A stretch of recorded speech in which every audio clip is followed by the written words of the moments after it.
Hello friends, कल की class में हमने 41 तक क्वेश्चन करा था। आज की क्लास में हम 42 से स्टार्ट करेंगे। क्वेश्चन नंबर 42 कह रहा है दो संख्याओं का मौसा 27 एवं लसा 162 है। यदि उनमें से एक संख्या 54 है तो दूसरी संख्या क्या होगी। तो एक फार्मूला होता है, दूसरी संख्या बराबर क्या होता है, LCM गुने HCF बटा पहली संख्या। तो क्वेश्चन में LCM कितना दिया गया है 162 गुने HCF कितना दिया गया है 27 बटा पहली संख्या कितनी है 54। अब यहाँ पे कटाएंगे 27 दूना 54, फिर 2 से 2 8 16, 2 1 2, यानी दूसरी संख्या कितनी आई 81, जो कि ऑप्शन नंबर डी आपका करेक्ट आंसर हो जाएगा। क्वेश्चन नंबर 43 कह रहा है संख्याएं 12, 15 एवं 21 का मौसा क्या होगा। यहाँ पे 12 का गुणनखंड देखते हैं कितना होगा 2 इंटू 2 इंटू 3, 15 का कितना होगा 3 इंटू 5, फिर 21 का कितना हो जाएगा 3 इंटू 7। अब देखेंगे इन तीनों में कॉमन कौन सा है, 3 इसमें भी है, इसमें भी है और इसमें भी है, इसलिए HCF कितना हो जाएगा 3, जो कि ऑप्शन नंबर ए आपका करेक्ट आंसर हो जाएगा। क्वेश्चन नंबर 44 कह रहा है दो संख्याओं का गुणनफल 8670 है और उसका मौसा 17 है, तो उसका लसा क्या होगा। तो लसा बराबर क्या फॉर्मूला होता है, लसा बराबर दो संख्याओं का गुणनफल बटा मौसा। तो दो संख्याओं का गुणनफल कितना है 8670 बटा मौसा कितना है 17। अब हम इसको कटाएंगे कितनी बार में जाएगा 510, यानी 510, जो कि ऑप्शन नंबर डी आपका करेक्ट आंसर हो जाएगा। क्वेश्चन नंबर 45 कह रहा है 192 के अभाज्य गुणनखंड में 2 का घातांक क्या है। सबसे पहले हम 192 का गुणनखंड निकालते हैं, कितना से जाएगा 2 से 2 9 18, 2 6 12, फिर 2 से 2 चौका 8, 2 8 16, फिर 2 से 2 दूना 4, 2 चौका 8, फिर 2 से 2 1 2, 2 दूना 4, फिर 2 से 2 छक 12, फिर 2 से 2 3 6। तो यहाँ पे कह रहा है 2 का घातांक क्या है। तो देखते हैं यहाँ पे 2 कितनी बार आया है 1 2 3 4 5 6 बार आया है, इसलिए ऑप्शन नंबर सी आपका करेक्ट आंसर हो जाएगा। क्वेश्चन नंबर 46 कह रहा है यदि Q एक धनात्मक पूर्णांक है तो निम्नलिखित में से कौन धनात्मक विषम पूर्णांक नहीं है। Q के स्थान पे हम यहाँ पे पूर्णांक संख्या रखेंगे 1 2 3 4 5 अनंत तक। यहाँ पे कह रहा है धनात्मक विषम पूर्णांक नहीं है, यानी हल करने पर वहाँ पे सम पूर्णांक आना चाहिए। चलिए ऑप्शन नंबर ए में Q के स्थान पे हम 1 रख के देखते हैं, +1 कितना हो जाएगा 8 + 1 बराबर 9। 9 क्या है 9 एक विषम पूर्णांक है, इसलिए ऑप्शन नंबर ए आपका गलत हो जाएगा। ऑप्शन बी में हम Q के स्थान पे 1 रख के देखते हैं, क्या हो जाएगा 8 + 4 कितना हो जाएगा 12। 12 क्या है 12 एक समपूर्णांक है। ये ऑप्शन नंबर सी में रख के देखते हैं, Q के स्थान पे 1 + 3 कितना हो जाएगा 8 + 3 कितना होगा 11। ऑप्शन नंबर डी में Q के स्थान पे 1 रखते हैं, ये 7 है, 8 + 7 कितना हो जाएगा 15, इसलिए ऑप्शन नंबर बी आपका करेक्ट आंसर हो जाएगा, क्योंकि यहाँ पे समपूर्णांक आ रहा है। क्वेश्चन नंबर 47 कह रहा है दो लगातार सम संख्याओं का मौसा क्या होगा। तो सम संख्या किसे कहते हैं, वैसी प्राकृत संख्या जो 2 से पूरी तरह विभाजित हो जाए, जैसे कि 2 4 6 8 10। तो कह रहा है दो लगातार सम संख्या, तो लगातार सम संख्या क्या हो जाएगा 2 और 4, तो इसका मौसा क्या हो जाएगा 2 होगा, इसलिए ऑप्शन नंबर सी आपका करेक्ट आंसर हो जाएगा। क्वेश्चन नंबर 48 कह रहा है यदि P तथा Q अभाज्य संख्याएं है तो P के पावर 3 Q और P के पावर 2 Q का मौसा क्या होगा। तो यहाँ पे दिया है P के पावर 3 Q, इसको लिख सकते हैं P गुने P गुने P गुने Q, और यहाँ पे P के पावर 2 Q, तो इसको लिख सकते हैं P इंटू Q, और हमें निकालना है इसका HCF। तो HCF में क्या देखते हैं जो दोनों में कॉमन होना चाहिए, तो यहाँ पे P है तो P लिखेंगे, फिर यहाँ पे P है तो P लिखेंगे, फिर यहाँ पे Q है तो Q लिखेंगे, तो क्या हो जाएगा ये P के पावर 2 गुने Q, यानी P² Q, जो कि ऑप्शन नंबर बी आपका करेक्ट आंसर हो जाएगा। क्वेश्चन नंबर 49 कह रहा है 234 के अभाज्य गुणनखंड में 3 का घात क्या है।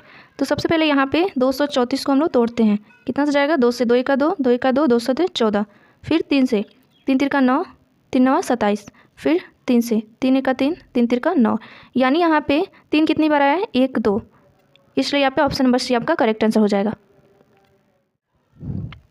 क्वेश्चन नंबर 50 कह रहा है यदि A बराबर इतना, B बराबर इतना, C बराबर इतना तथा ABC का LCM इतना है तो n का मान निकालिए। तो सबसे पहले हम इसका LCM निकालते हैं। A बराबर कितना है 2 की पावर 3 इंटू 3 बी बराबर कितना है 2 इंटू 3, सी बराबर कितना है 3 की पावर n इंटू 5। तो इसका एलसीएम क्या हो जाएगा, एलसीएम में जो सबसे बड़ा पावर होता है जिसका वही लेते हैं। तो देखते हैं यहाँ पे 2 में क्या है 2 की पावर 3 इंटू 3 की पावर n इंटू 5, जबकि क्वेश्चन में कह रहा है इसका एलसीएम कितना आया है 2 की पावर 3 इंटू 3 की पावर 2 इंटू 5, और हमने जो एलसीएम निकाला वो कितना है इतना। तो क्या हो जाएगा, दोनों बराबर हो जाएगा, 2 की पावर 3 इंटू 3 की पावर n इंटू 5। चूँकि सबका आधार सेम ही है तो ये कट जाएगा, ये 3 से 3 कट जाएगा, तो 2 बराबर क्या हुआ n, इसलिए n बराबर 2, जो कि ऑप्शन नंबर सी आपका करेक्ट आंसर हो जाएगा। क्वेश्चन नंबर 51 कह रहा है यदि 156 बराबर इतना है तो x plus Y plus Z का मान क्या होगा। तो सबसे पहले हम यहाँ पे 156 को तोड़ते हैं, 2 से 2 सते 14, 2 8 16, फिर 2 से 2 3 6, 2 9 18, फिर 3 से 3 1 3, 3 3 का 9, यानी यहाँ पे 2 की पावर कितना आ रहा है 2 गुने 3 की पावर 1 इंटू 13 की पावर 1, यानी यहाँ पे x बराबर क्या आया 2, y बराबर 1, z बराबर 1। तो कह रहा है x plus Y plus Z का मान क्या होगा। x के स्थान पे क्या है 2, प्लस y के स्थान पे 1, प्लस z के स्थान पे 1, कितना होगा 3 + 1 बराबर 4, जो कि ऑप्शन नंबर ए आपका करेक्ट आंसर हो जाएगा। क्वेश्चन नंबर 52 कह रहा है 2 लगातार विषम संख्याओं का मौसा क्या होगा। विषम संख्या किसे कहते हैं, वैसी प्राकृतिक संख्या जो 2 से पूरी तरह विभाजित न हो, जैसे कि 1 3 5 7 ये अनंत तक। तो 2 लगातार विषम संख्या क्या हो जाएगा 1 और 3, तो इसका HCF क्या हो जाएगा 1, इसलिए ऑप्शन नंबर बी आपका करेक्ट आंसर हो जाएगा। क्वेश्चन नंबर 53 कह रहा है p बटा 2 के पावर n गुने 5 के पावर m के रूप में 0.105 को लिखा जा सकता है।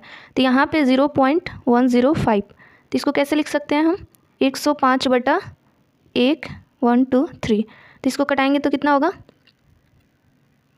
5 से कटाएंगे 5 दूना 10, 5 1 5, 5 दूनी 10, 2 0, यानी 21 बटा 200। तो देखिए यहाँ पे अंश जो है सबका 21 21 है, इसलिए 200 को हम तोड़ेंगे, 2 1 2 0, फिर 2 से 2 5 10, फिर 2 से 2 दूना 4, 2 5 10, फिर 5 25।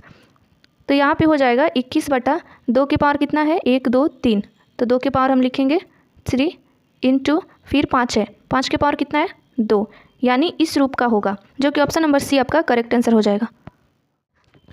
क्वेश्चन नंबर 54 कह रहा है यदि 2 संख्याओं का मौसा 25 और लसा 50 है तो संख्याओं का गुणनफल क्या होगा। तो फॉर्मूला क्या होता है 2 संख्याओं का गुणनफल बराबर LCM गुने HCF। तो यहाँ पे देखिए 2 संख्याओं का गुणनफल पूछ रहा है और यहाँ पे LCM कितना है 50, HCF कितना है 25, तो इन दोनों को गुना करेंगे तो कितना होगा 25 में 50 से 0 50 25 0 5 दूना 10 0 5 2 1, यानी 1250, जो कि ऑप्शन नंबर ए आपका करेक्ट आंसर हो जाएगा।